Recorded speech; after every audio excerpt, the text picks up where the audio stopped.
Apple, you know, we talk about this M1 stuff, and I stole the Mac Pro from you, and there's a lot of questions around how this will impact the Pro part of the lineup, even though I realize they call the 13-inch laptop, they call it a Pro.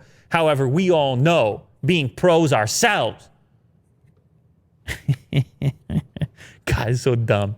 Oh, I'm a pro now. Imagine you could buy your way into a pro. Like, no, anybody can walk in the store and buy a pro thing without being a pro. Yeah. Anyway, we do make content for a living, so whatever. I'm calling you a pro. I'm not a pro. You're a pro. Willie Doo's a pro. Half. Anyway, so best. the question remains, what are they going to do with these pro models as they transition from the Intel-based stuff? Of course, today you can still buy a MacBook Pro 16-inch or a Mac Pro, and it's going to come with Intel-based hardware. So they got to do something. They got to get their own silicon in there, but they can't put this 8-core stuff. You got to have more versatility, and you got to have more cores. So you can currently configure a Mac Pro with how many cores? We have an absolute beast over there, the one that was spent too much money on. I don't even remember how many cores it has. It's 28? 28 cores? Was that Xeon? the previous Max Xeon chip? Or Xeon? Here we are hunting, core hunting. Anyway, the talk here is that they will be working, the current is a 28-core Xeon available in the Mac Pro for about $1 billion, by the way, too, Yeah. for that thing. We have no idea what the specs are for it. However, no, it's just a fun thing that you get to do when you use Final Cut Pro on a daily basis. You get to just spec out a stupid thing. However, it's not worthwhile at this point in time. Like, I mean, people are going to be avoiding this thing like the plague. You can't be going specking out a Mac Pro right now. That's a nasty move.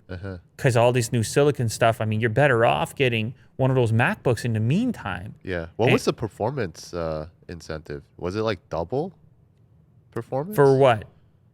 For the M1 chip versus Okay, Intel. so I do feel the need to draw a distinction right now. It does matter what software you're using. So if you're trying to jump on there and just like load up Adobe Premiere on Mac, then forget about it on this M1 stuff. Nothing is optimized. It's a disaster. Yeah. So you still want to use the Intel-based hardware if that's the life you live. Although if you're using Premiere, I don't know why you're using a Mac. Like, you don't, there's no real incentive there. You can get a better cost of performance on the PC side if you're going to be using Adobe's video editing But tools. Final Cut though. But Final Cut though, It's it's big, crazy what you can huge do on the M1 stuff, and it'll be even crazier to see what we're going to be able to do once they implement it in the Pro models. The rumor right now is up to 32 cores of their own silicon in an upcoming mini, by the way, half-sized Mac Pro, because, well, they've done all kinds of fancy stuff with the cooling and all the rest of it as well.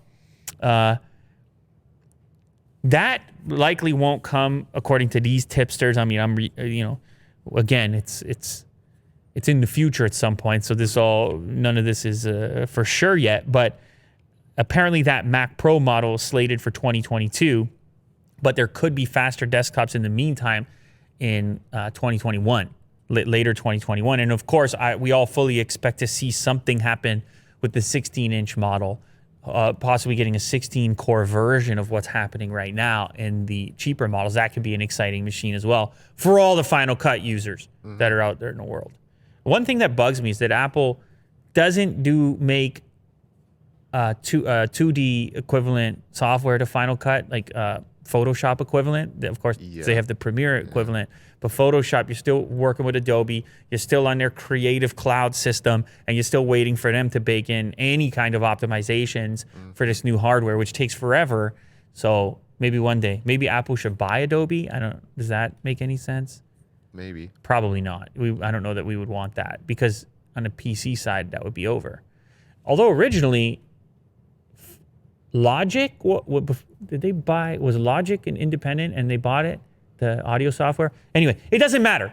We're going way back. We're going old-fashioned here. It doesn't matter. Point being, don't buy an Intel-based system at the moment. Keep using what you have.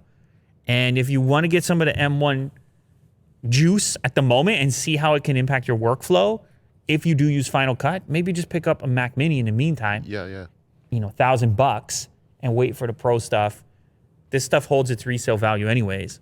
And then get the Apple Silicon inside of a Pro machine, whatever they end up putting, whether it's 32 cores, 16 cores, whatever. Mm-hmm.